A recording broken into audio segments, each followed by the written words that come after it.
You're listening to episode 255 of The Secular Buddhist.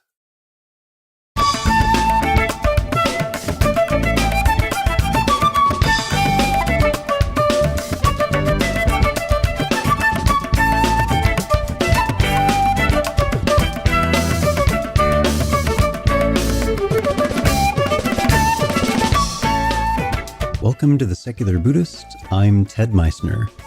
The Secular Buddhist is the official podcast of the Secular Buddhist Association, a grassroots-driven effort to answer the needs of secular teaching and practice for contemporary society.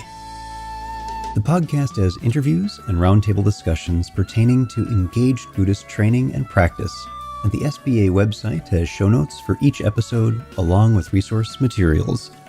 Though the podcast focuses on core practices from a secular viewpoint, more traditional teachings are welcome and openly discussed.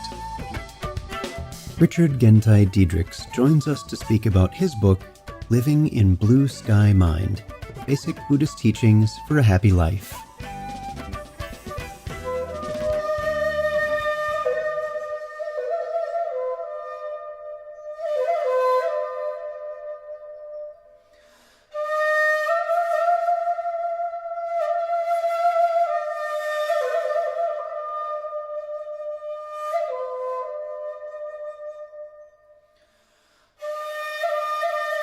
Hi everyone.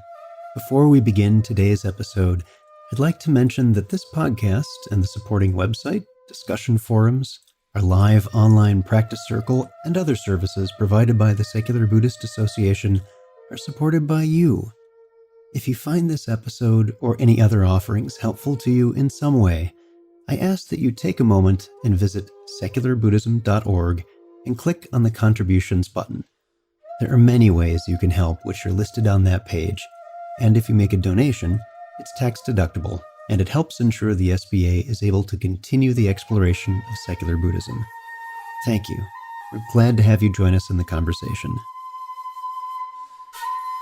If you've ever tried teaching a group of children not your own, you know that it can be something of a challenge.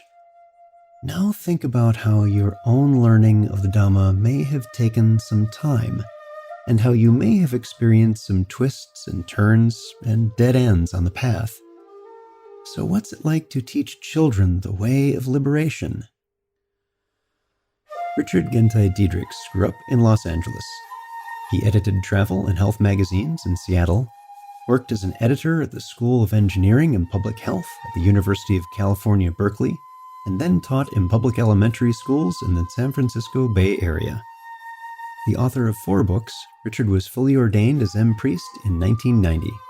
Currently, he is a Dharma teacher at the Daifukuji Zen Temple in Hawaii. Special thanks to Jacqueline Johnson for coordinating today's interview. So, sit back, relax, and have a nice Kauai Passion Tea. Our guest today is Richard Gentei Diedrichs. Richard, welcome to the podcast. Thank you. Good to be here. Very glad to be speaking with you today. So let's start by asking you to tell us about your background with Buddhism. When did that start for you? Well, this was probably in the 1970s. I lived in Los Angeles. My parents had gone through a divorce right after when I was in high school, right after I got out of high school. It was pretty devastating. And so I kind of carried that through for many years. I was kind of shut down and really searching. And at the time, things were kind of opening up with Eastern religion coming to the mainstream. And I found a book by Alan Watts, The Way of Zen. I also worked in a bookstore, had the Buddhist section, so I read everything I could. But I got this book, and it just really moved me. And it just really resonated. So it got me to throw a couple pillows on the floor and actually try to do zazen, to do meditation. And once that started, it kind of progressed. It just came really natural to me. It really seemed like I was home. And I continued to meditate on my own. So I was in Los Angeles. I moved to Seattle. And at some point, I committed myself to meditating every day. So it just kind of got more serious. And then very shortly after I did that, I found a group to meditate with. So this just kind of, the doors keep opening. So I started meditating with this group in Seattle. And before I knew it, a Japanese Zen teacher came over to head the Seattle Zen Center. And I just jumped in with both feet and completely got involved with that. Was ordained a priest in 1984, studied for six more years, was ordained an Osho, or a fully ordained Zen priest, in 1990. And then in 1991, I moved away from Seattle, so I just continued my Zen practice. I have had various teachers along the way, and currently it's led me to Daifukuji, the Zen temple here on the Big Island of Hawaii, and that's where I'm practicing now. Wonderful. Now you have another aspect of your background that combines with that that'll lead into what we're talking about today, is that at least for a time you were also an elementary school teacher. Tell us about that. I was. It was kind of mid-career. I had moved from Seattle to the San Francisco Bay Area. I couldn't find work. This was at like in the early 90s. It was kind of a recession going on, so I really couldn't find any work. I worked as an editor, so I needed to find something to do. And I considered what would make me as a male marketable. And I thought, well, how about elementary education? And it was definitely true. So I went through the credential program, got a credential, and immediately got a job teaching fourth grade, taught fourth grade, fifth grade, and at the end, before I retired, I taught kindergarten. Now you've combined a bit your teaching children, the experience that you've had with that, with Zen. So what's that been like? What are some of the challenges in combining Zen with teaching children? Well, at first, in my teaching, in my elementary school teaching, I actually I had some pretty tough classes, tough groups. And as I was practicing, I never kind of let on that I was doing that I was a Zen priest or practicing Zen. But when things would get more rowdy than usual, I would just say, okay, everybody stop, put your head down. Now, let's just start following our breaths. So I would incorporate meditation without calling it that in my classroom. And it went over really well. I don't know, the kids just seemed to want that kind of break and peace. So that led me basically to when I came to the Big Island and I was looking for a temple to practice at. I went to Daifukuji. The abbot there, the head minister, Jiko Sensei. I asked her, what can I do to be most helpful to the practice here? And knowing that I had been an elementary school teacher, she said, well, why don't you join the children's program and come to our family sanghas, our family gatherings, and give some short talks. So I started doing that. I started preparing short talks for the children. It was actually children, their parents, and sometimes grandparents. So it was both children and adults who were in the group. But I would prepare these talks in a very simple, basic level. And I started with, say, just, going through the Four Noble Truths, going through the Eightfold Path, but again, making it very, very simple. And also, I was told that I'm also a fiction writer, so I do a lot of narrative. So I would tell a story about myself, a narrative story. And for example, I think the first chapter in my book, Living a Blue Sky Mind, I talk about a time that I lied to my mother and how that made me kind of feel in the whole experience. So it was kind of a narrative about that. So I incorporated these stories basically from my childhood with the talk, into the talk, weaved it into the talk. And it just seemed to be, to be very popular. It went over very well. So tell us a story, if you will, about how you came to write this new book. Basically, these talks. So I prepared these talks. They probably take 15 minutes to recount. And as I said, because they went over so well, I decided to further spread the Dharma. I would publish a blog. So I took these talks and I published each talk as a separate blog. And over the course of maybe 3 years, I had like 106 of these. Also, my website had about 12,000 views. The blog had about 12,000 views. And I shared this with some people, some friends, and I had one particular friend tell me, you have got to find a publisher. This is really striking a chord somewhere. So I kind of took the manuscript and turned it into more of a book manuscript and did a proposal and sent it around. And this publisher, MSI Press, accepted the proposal and published the book. So it was based on these talks, which became blog posts and turned into the book. So tell us about the book itself. What's in there? What is the format? What do you talk about? I do basic Buddhist teachings. I started off with I started off with the Eightfold Path. So I would start with, right speech, right action, these kinds of things, and would provide a story. And then also what I did too, a little bit outside of the book, when I prepared these books, these talks, I would also throw in a picture book, a children's picture book, which ran along the same theme. So, for example, if I did a talk on generosity, I would link the giving tree. And I also actually put that on my blog as well, a reference to the book.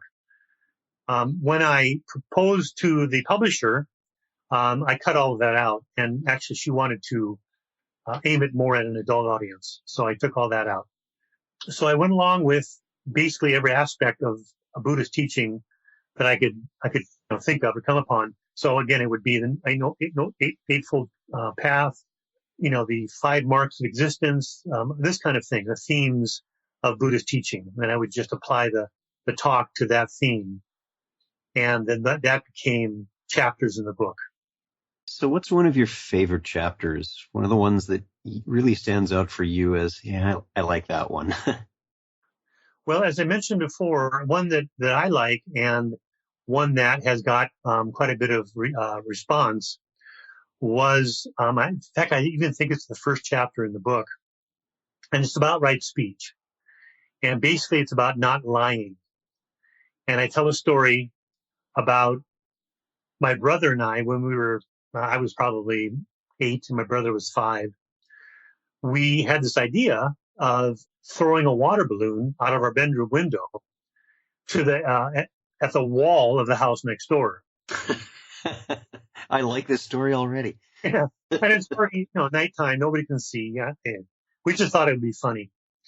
So we went through with it, and I leaned out the window, threw the water balloon, and this is probably 15, 20 feet away. So I throw a water balloon, and of course it's slippery and lopsided. It went way off course and went into the window, smashed immediately both of us dove down into our beds to hide. And I noticed that our shade was up. So I reached up to grab the shade, and the porch light went on, and the neighbor stepped out and saw me. And then, of course, I ducked back down and realized that she'd seen. As perfectly innocent children do, is duck down when something has happened. Exactly. Couldn't be me. So I stepped back, I popped back up, and she said, what happened here? And I said, well, I think it was, and I named a name, neighborhood rowdy, the neighborhood bully, because I thought that she would believe that. I said, well, I think I heard his voice out here. And she, I'm sure, did not believe me at all. But anyway, she just shook her head, went back in the house and clicked the light off. And when the light clicked off, I kind of noticed that the light didn't go off in our bedroom. And I looked around, and my mother was standing at the foot of our bed. And she said, what happened? And we said, well, somebody broke the window next door. And she said, someone? And so she basically said, did you guys break the window? And I said, no. I said, it was, this person. And my brother, of course, was, deep under the covers, acting like he'd been asleep for hours. And she said, come on, tell me the truth. Did you break it? I said, Mother, no, I didn't break it. Feeling absolutely awful, of course. And she said, okay, we'll talk about this with your father in the morning. Went out, clicked the light off, and I laid in bed and felt miserable, felt awful. I'd never lied like that to my mother. Not directly to her face, so obviously. And it was never mentioned again. But as I say in the book, it was just this little shard of pain in my heart that I've carried ever since. And, the message to the children at the temple is this is basically what Buddha meant by suffering. That if you lie to people, it causes, trouble and pain in your life, and it causes the kind of grief to my mother as well, and to my neighbor. So this is the kind of thing that happens when you lie. So before we shift over to some other topics we want to talk about, is there anything else from the book, Richard, that you'd like to speak to? Well, I think one thing that's fairly unique about the book is, I've been told this by readers and reviewers, is that it's simple, basic concepts presented in a very understandable way. People who read this book aren't necessarily people who have a great amount of experience with Zen practice. And that's fine too. It's just a reminder for those people, those of us.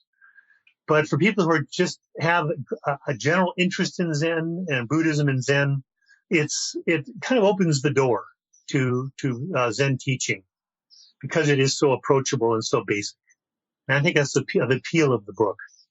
Well, let's shift a little to some other topics. You mentioned the temple where you are in Hawaii, Daifukuji. Tell us about that.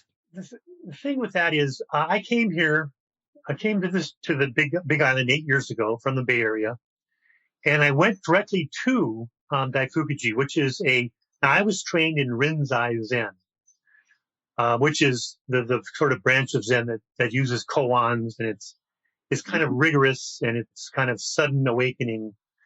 And Soto Zen, I had some experience with Soto Zen, basically through Green Gulch in the Bay Area there, and San Francisco Zen Center.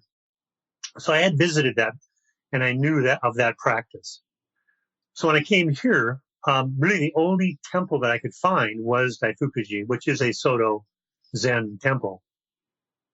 And I went there and I started practicing. Now, I had been what they call a pillar of Rinzai Zen temples for 25 years. So I went to Daifukuji, and even though it was a different sect, it was amazingly similar, the practice. So a very strong sitting with the services and stuff like this. And I kind of needed a breather. I needed some space. So I found another teacher on the island here and kind of went in a different direction for a couple of years. Well, with this teacher, his name is Gavin Harrison, and he was more involved with Insight Meditation Society on the East Coast. He's trained in this Insight of Vipassana, which is nothing I was really that familiar with. But he's a very charismatic, very kind of clear teacher. And so I studied with him for a couple of years, and he asked me to step up as a teacher for him, to join him as a teacher. And it's nothing that I really kind of sought, but the minute he asked me, I said, of course, I'm here. So we kind of did that for a while. Things kind of the dynamics changed a little bit in the group. And I guess in a way it was time to go back to Daifukuji. And I went back to Daifukuji. And as I said earlier, I asked Jiko Sensei, how can I be most helpful? And that's when I because of my background, and I was now home at Daifukuji, and it all felt very, very right for me then. I joined Daifukuji and then, got involved with the children's program. So let's shift once more. There's one of the other books that you have written is a fiction book that is based in a Zen background. The book is neither coming nor going. Tell us a little bit about that. Well, that is the first novel I wrote, actually, at the time that I was kind of transitioning from teaching elementary school. I started at that same time, at the end of that, writing this novel. It had always been kind of my ambition to write fiction, and I had done so for many, many years without really getting anything published. And so anyway, I had this idea of of writing this novel. Now I had heard, now based on my many years of practice and involvement with the Seattle Zen Center, which became Chobo Zenji, that was the name of the temple, with my teacher, Genki Takabayashi Roshi. So it was kind of based on that practice, on that experience.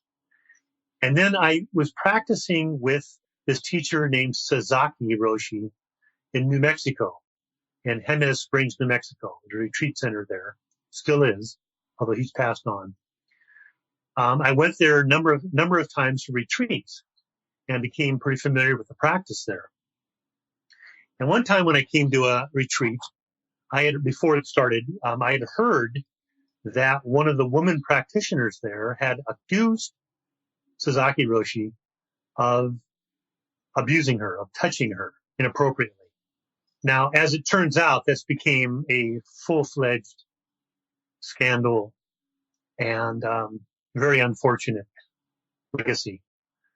But I had just heard about this one incident, and I was pretty bothered by it, but I didn't do anything about it. And I think I felt kind of bad about that. So I kind of, again, kind of buried in my heart, and I went on, but it was kind of there. And it was kind of the germ of this idea for doing a narrative. So I used that as the essence of the book. And I made it into a narrative of this practitioner in Seattle who had a woman friend, who, well, actually, in the beginning, the teacher, the Roshi, winds up missing. You can't find the Roshi. And at the same time that this person, this protagonist, hears this news, his friend, a woman practitioner, tells him that she was inappropriately touched by this particular teacher who took off.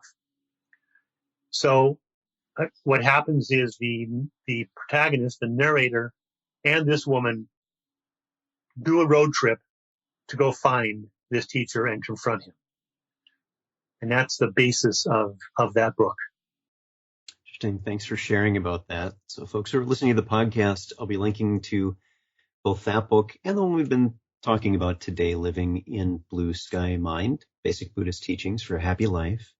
I'll also be linking to the temple's website, daifukuji.org, as well as the website for the book, livinginblueskymind.com, and Richard's WordPress account too. Our guest today, Richard Diedrichs. Thanks so much for being here. Thank you very much.